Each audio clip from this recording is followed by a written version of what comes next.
the administration might reconsider its actions, or at the very least slow its march towards turning our intelligence agencies into instruments of political loyalty.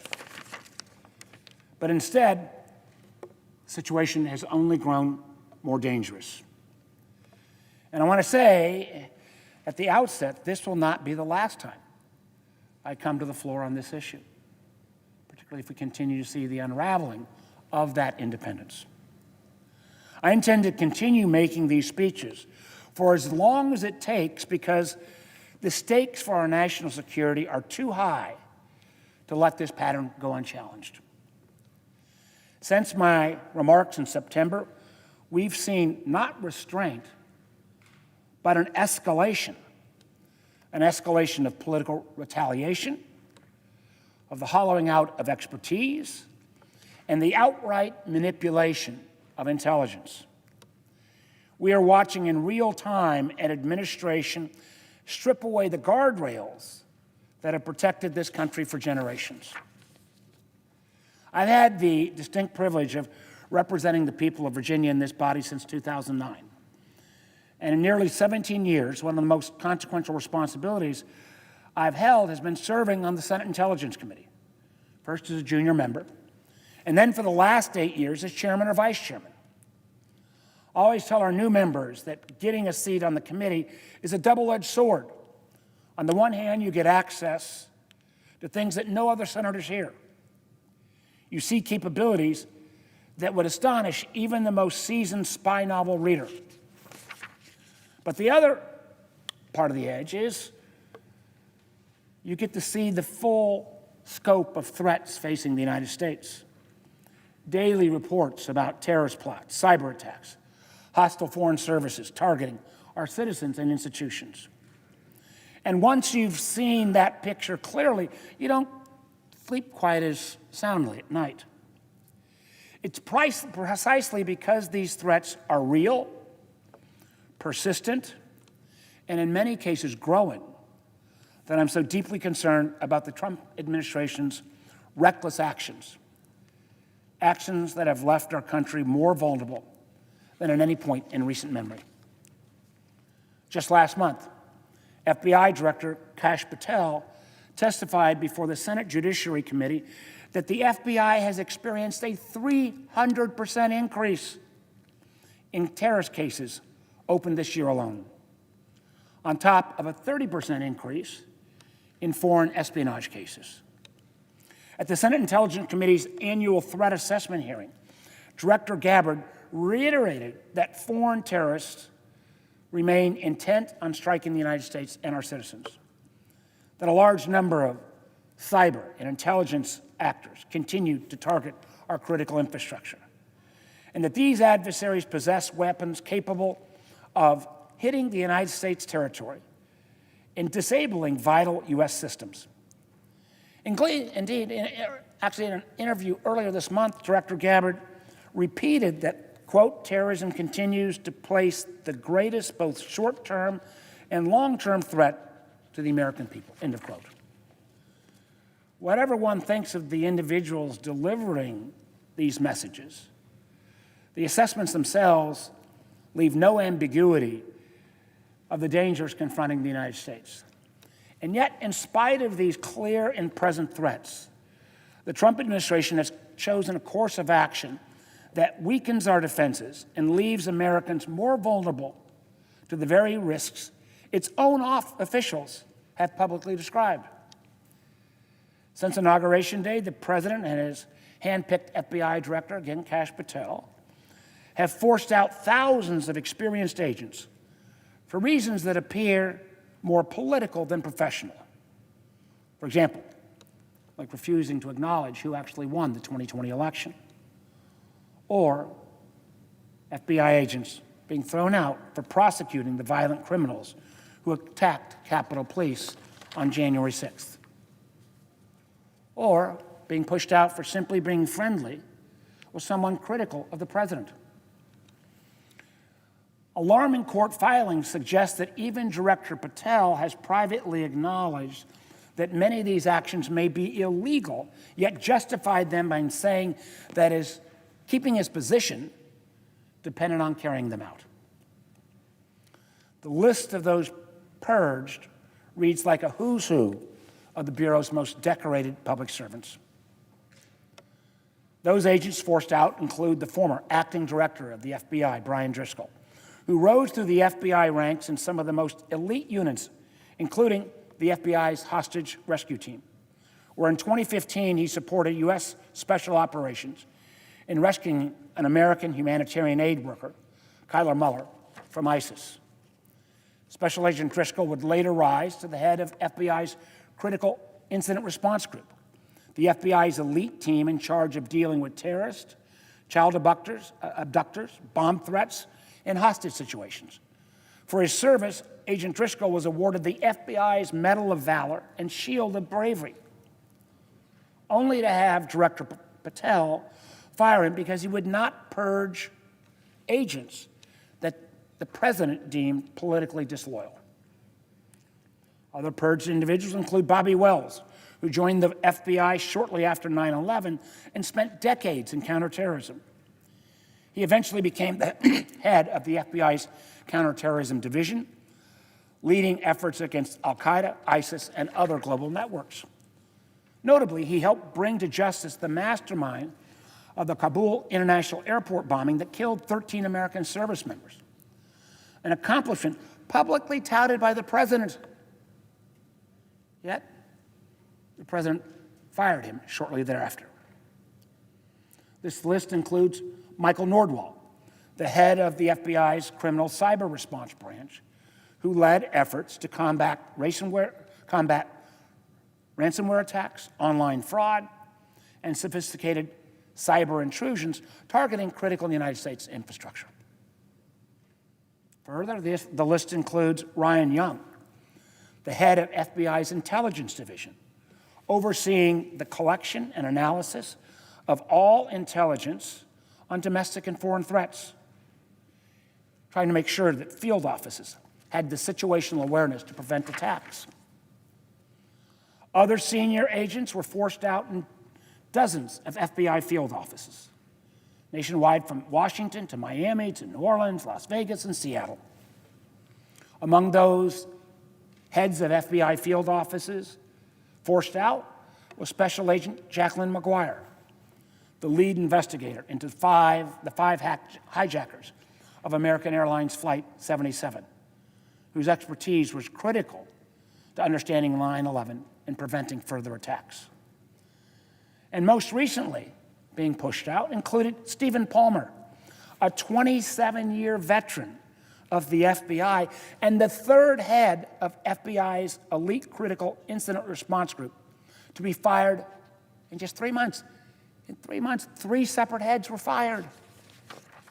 Now, as head of the Critical Incident Response Group, Mr. Palmer led teams tasked with responding to terrorist attacks, mass shootings, hostage crises, high-risk national security incidents, work that required split-second decision-making under extraordinary pressure. Now, he's fired not for failing his duties, not for misconduct, and not for political disagreements about law enforcement. He was fired because the American people learned that Director Patel had been using the FBI's $60 million jet at $20,000 a flight to go on dates with his girlfriend. To make matters worse, recent reporting indicates that Patel now has also pulled agents off an FBI SWAT team to provide a security detail for that very same girlfriend. An unprecedented use of some of our nation's most elite units, ordinarily assigned to deal with terrorism, hostage situations, or mass shootings.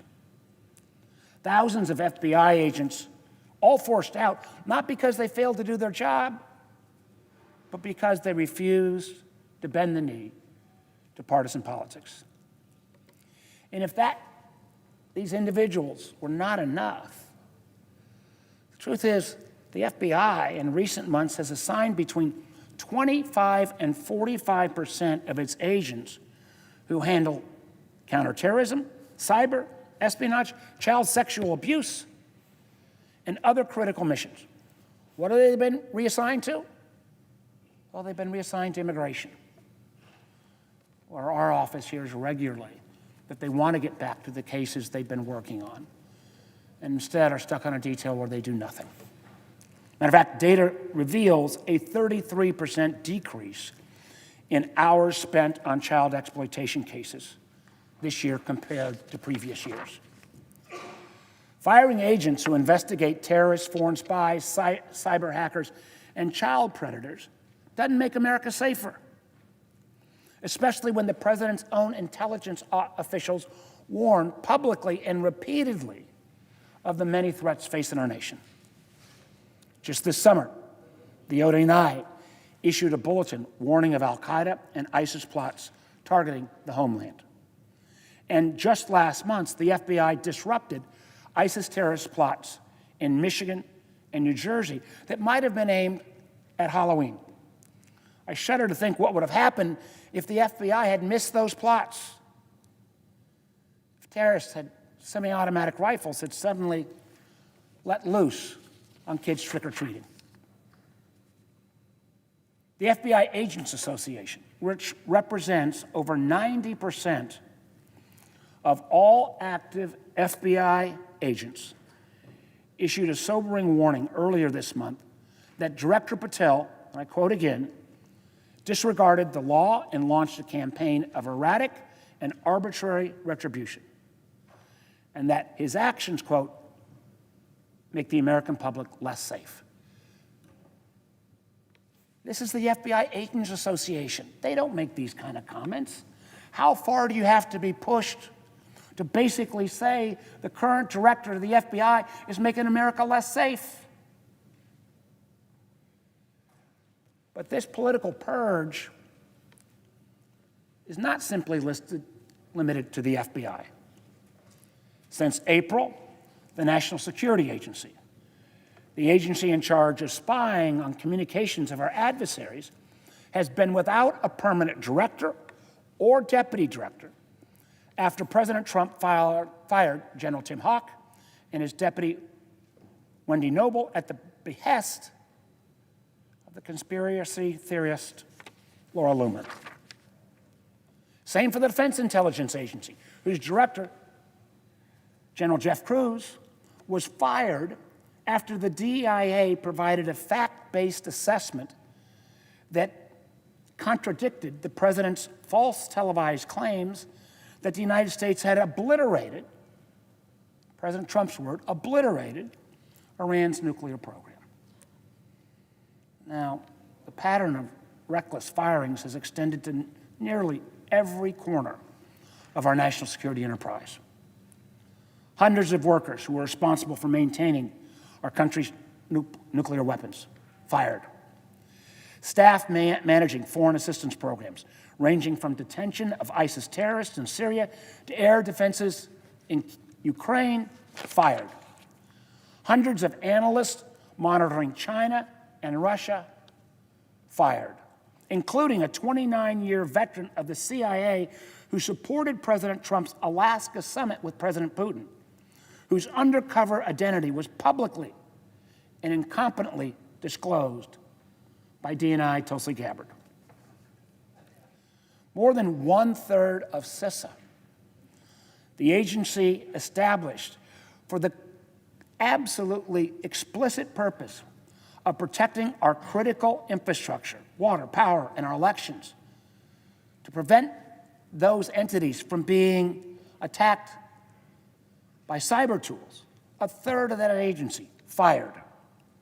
Even as major cyber attacks hit state and local governments in at least 44 states, including a massive ransomware attack on Nevada's online government systems in August, a ransomware attack in July on local government networks in St. Paul, Minnesota, and a cyber attack on the city systems in Mission, Texas in February. The folks that are supposed to respond, 1/3 of CISA, which is a relatively new agency but had been making progress, all fired. The irony is stark. I mean, despite persistent efforts by China, Russia, Iran, and other adversaries, the 2020 presidential election was one of the most secure in history, thanks in large part due to steps taken during the Trump administration's first term to safeguard our critical infrastructure. Yet now, much of that hard-won protection has been dismantled, leaving Americans more vulnerable than ever. Cyber Command, which under General Paul Nakasone disrupted the Russian troll farms in 2017, lacks a permanent commander. The Foreign Influence Task Force, stood up by President Trump in his first term to share information with state and local partners about foreign interference in our elections. That task force has been completely disbanded. And all the while, the administration's own intelligence reporting warns, and again, I'm going to go back to quote, Beijing will continue to expand its coercive and subversive malign influence activities to weaken the United States, is likely to feel emboldened to use malign influence more regularly in coming years, particularly as it fields AI to improve its capabilities. That's what China is saying. Russia, quote, Moscow's malign influence activities will continue for the foreseeable future and almost certainly increase in sophistication and volume. Quote again, Iran's growing expertise and willingness to conduct aggressive cyber operations makes it a major threat to the security of U.S. networks and data. The administration's own comments say these are threats we can't avoid. Yet you dismantle the Foreign Malign Influence Center. You fire a third of the people that are supposed to be responding to cyber attacks. You take FBI agents who are working on cyber and stick them on the immigration detail. This does not make America safer. The truth is, the pattern is unmistakable. Political loyalty is now valued over competence. And the very institutions created to protect Americans are being dismantled right before our eyes. We can no longer pretend that politics and national security are separate. Every day that we allow this purge to continue is a day we leave Americans more exposed in their homes, on the streets, and online. The next attack will not wait for Congress to act. The next threat will not ask permission. And when it comes, the consequences will not be measured in polling numbers or election results. They will be measured in lives lost, infrastructure damage, and national security compromised. This is the moment to stand up, to defend our intelligence agencies, to protect those agents, to allow the intelligence community to speak truth to power, even when the power doesn't want to hear it. And frankly, at the end of the day, to safeguard the American people. If we fail to act and don't stand up for these men and women who've put their lives on the line, if we don't stand up for keeping classified information classified, if we don't stand up and say to those who undermine our infrastructure by cyber attacks, if we don't stand up to those terrorists planning, we will bear the cost later, a cost that could be catastrophic. Mr. President, I think we're a better country than this. These men and women deserve our support, and unfortunately, so far they have not gotten that support. We can and must do better. Mr. President, I yield the floor.